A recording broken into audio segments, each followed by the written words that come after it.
This is the format of the acceptance sheet. So, ang babaguhin nyo na lang dito ay itong title and then of course the names ng group mates and yung inyong advisory committee. So, makikita nyo dito meron kayong 3 members. Kapag ako yung advisor, ito na yung 3 members na yan. Now, if you have a consultant, ilalagay nyo ako doon sa pinakababa o yung advisor ninyo. Yung consultant dito sa part na to. So, ang magiging caption niya, consultant, and then advisory committee, pareho lang.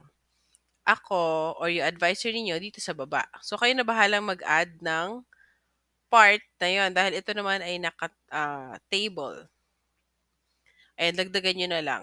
So, etong pambaba, okay na yan. So, make sure na 1 page lang ang acceptance sheet. No, itong sheet na to ay isang original copy lang.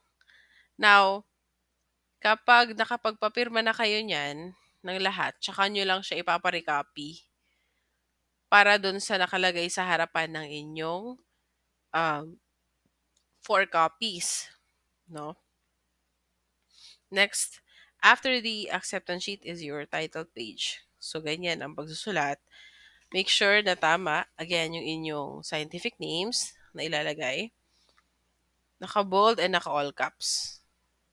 Names, and then ito, okay na to nasa baba. Now, dito sa research category kasi ito, nakalagay na yan. Life science. Ngayon, if your study is physical science, then physical science. Or innovation, then innovation. And then May 2024, tama naman ito. So, all set na kayo dyan. Dito lang sa research category, babaguhin ninyo. Ito yung first 2 pages. No?